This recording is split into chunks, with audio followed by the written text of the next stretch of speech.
One sec. I've been reading. There we go. My knees bang against the this if I don't. You just kind of shimmy. Oh god! All right. Hello everyone. Welcome back to the Bat Post. Today we're going to be talking about all things England and Gareth Southgate. So don't turn away. I know it's not club football, but it's the international break. We've got to talk about it. But before we do, make sure you like this video. Make sure you subscribe to the Bat Post. We'd really appreciate it. And how you doing, Josh? I'm okay. I'm good. Like you said, I think we were both at a really good position where we wanted to continue watching our respective clubs, and we can't do that. So here we are talking about England and differing opinions. We invited Adam along, but he said an England video. Now you're all right. So all right, cool.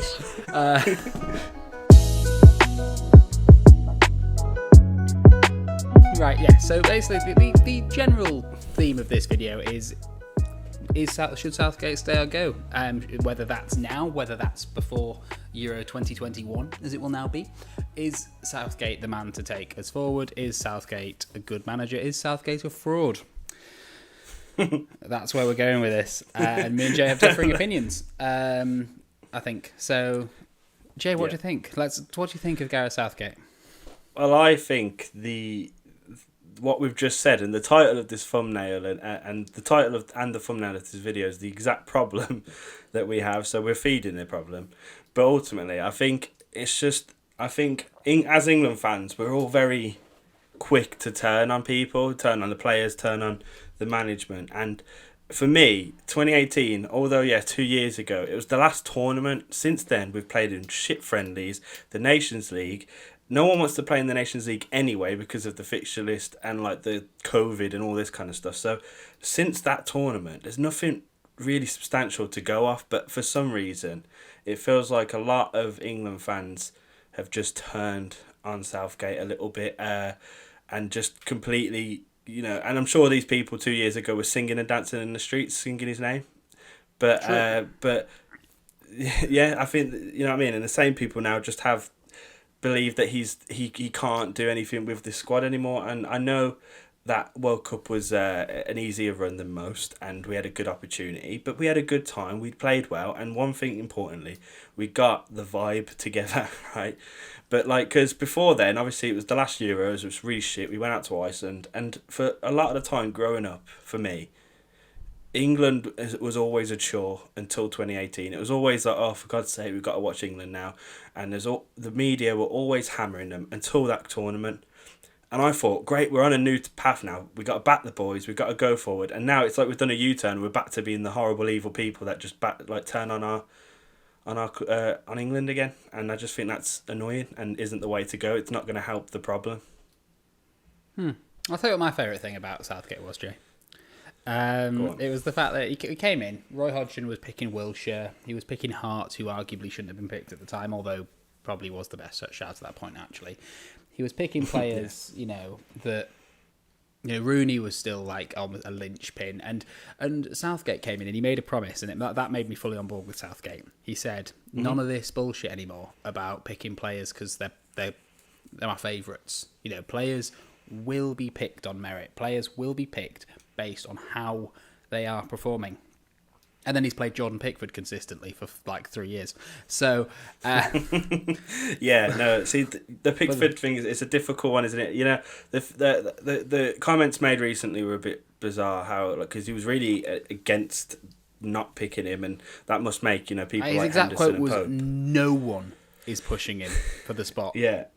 But and I don't agree with that because I believe Henderson and Pope are very much competent, good goalkeepers that could do a job in that shirt. So I don't agree with him on that aspect. But I will say, Pickford hasn't done anything wrong whilst playing for England. He's always been quite good. He's always been quite strong. And I don't think Southgate as England manager has had no reason not to play him. But Carlo Ancelotti should not be playing him. That's not what he promised. I on form.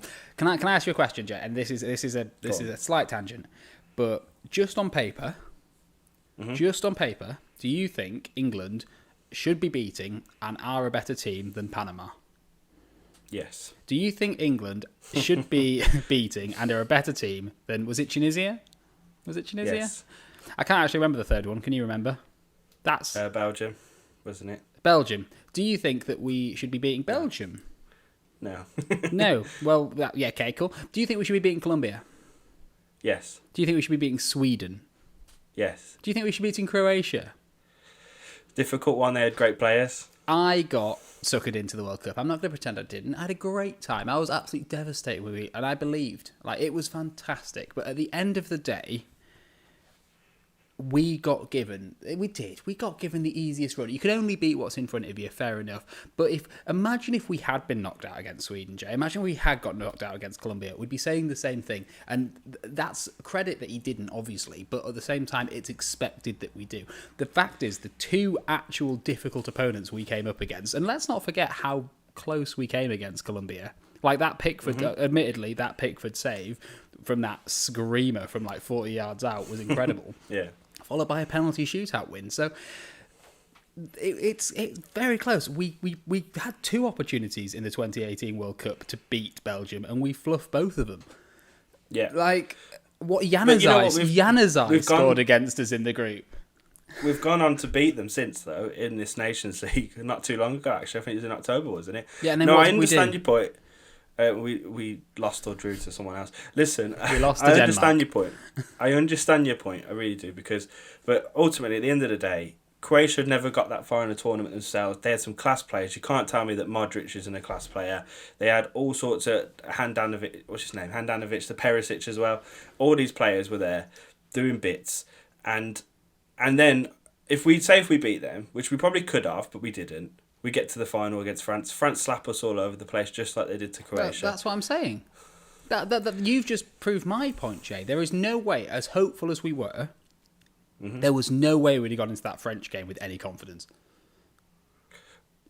Yeah, but okay, true. But take what manager goes into that tournament after that? Like, that France team were just the team that were winning that World Cup by that point. They were just strong. It's like I don't think any team or manager could have come up against them and won. I don't think that way, and I just don't think. And even then, people didn't turn on Southgate right away after that. It was like we did this. We got to the semi-finals. I don't care who we placed on the way there. That's a good thing. And then we go to the next tournament and we build on that. And obviously, because of COVID, we haven't had that next tournament to go and build on it yet. So I personally. Well, how many tournaments? How many tournaments do you give him to build before Kane's 32? This is my point. So personally, I think people are turning on me now and talking about the next Euros and stuff. I think the next Euros is the ultimate test for Southgate. Do we go into that and do bits in that, or do we go and flop it and it? That depending on that, yes, you look elsewhere, but because we're in between tournaments, it baffles me that people have decided to literally call for his head, and I think it's the problem with England. My issue with it is that I do see what you're saying, and it's always nice to back a manager, but we're talking about a failed Middlesbrough manager. I've said this repeatedly. That's what we're talking about. He's not done anything else apart from then the England children, and he makes bizarre decisions, like. He's just sorry, I just hit the mic there. He's a bit of a bizarre man. Like, he absolutely hung Foden and Greenwood out to dry. Like, that, they were idiots, but they are kids, and he hung them out to dry. We're talking about a man who, I know Grealish is going to these next set of internationals, but he's not that keen on him. We know that, unless he proves us wrong. If he does, fair play, but as it stands, he's not that keen on Greenwood. And I get why it's exciting. I get why it's a good idea to give him a cap. However, how the fuck is Jude Bellingham getting on the plane? Not on the plane, but you know what I mean. Like, he's 19 and he's completed 90 minutes for Dortmund once. Mm. I'm sure he's class. However, what? Like, James Maddison is sat there going, what's going on? Like, how did Calvin Phillips get a call? How are we playing Declan Rice and Calvert Phillips and waiting for Jordan Henderson to come into that? It is, like... Also, a pre-existing... I'm going with your point here, mate. Ross Barkley playing amazing for Villa, linking up well with Grealish. Get him on the plane before Jude. And I love Jude Bellingham because he's a Brummie, but... ridiculous. I agree with. I can agree with that, but again, the the argument to that is that this is a friendly on Thursday, and then it's just the Nations League that no one wants to play in right now anyway. It isn't. But I'll tell you as what's going to serious as happen the in the Euros, Jay. We're going to realise that he doesn't coach well enough to play a back four. He doesn't. So we will be playing Kyle Walker at right centre back. We're playing Maguire and Gomez. We'll be probably still have Trippier. And then somehow Reece James will be higher in the pecking order than Trent Alexander-Arnold, which I'm a bit confused about. I think Reece is great, but Trent's continuously proved it. And then we're going to probably not take a left back unless, because if Chilwell gets a knock, I don't think we take a left back to the Euros. Yeah, he does seem to be like the only option. Who does he play? I think we'll have a back five with a combination of Phillips, Rice and Henderson, one of those two in front of them. Mm-hmm. And he's going to just look at Sterling, Kane, Sancho and Rashford and go, well, go on, get some goals then. And they're going to have no one to... We're going to have such a gap. Because I think he might play Mount there. And Mount, I don't actually hate Mount, but Mount is not going to take the ball off the defence and give it to the attack in the same way that Grealish will.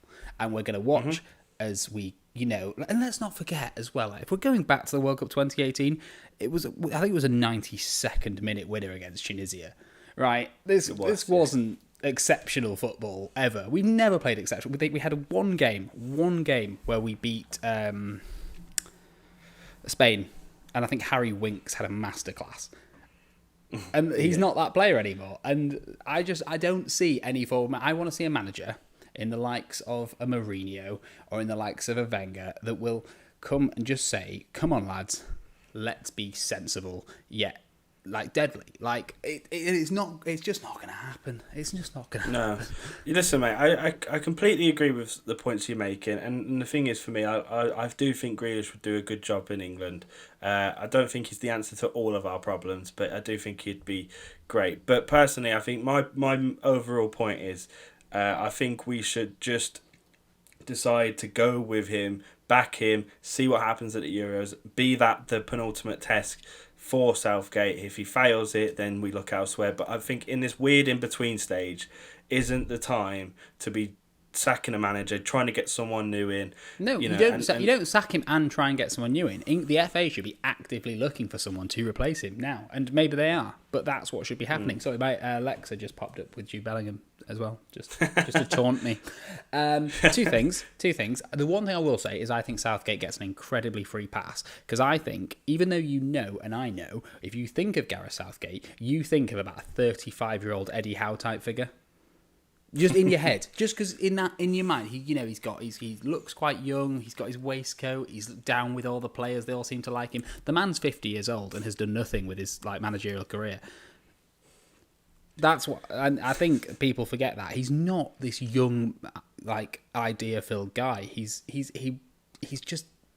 not. No, he isn't. And people think, he's 30, he's 35, he's 40 maybe, but he's 50. He's 50 years old. Him. I didn't know he was 50, to be fair. Yeah, no, people don't. And I had to Google that because I wasn't sure. But obviously, if you think about it, when he played, it makes sense. But in your mind, he's young. He's Eddie Howe, but he's not. He's Gareth. His name's Gareth. If that doesn't tell you all you need to know. I don't know. The name Gareth, come on. If you subscribe and you call Gareth, unsubscribe.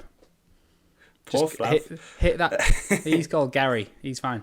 Oh no, he's probably called Gareth, isn't he? On his birthday. Listen, we're coming to the end of the video now. I think we've both made decent points. I think we should continue to back Southgate and see what he can do into the coming Euros. I mean, the Euros would have already happened already, and this conversation wouldn't be a thing. We would have already found out if he would be the man to take us forward. But let us know what you think in the comments below. Josh has raised his hands, very polite. Go on.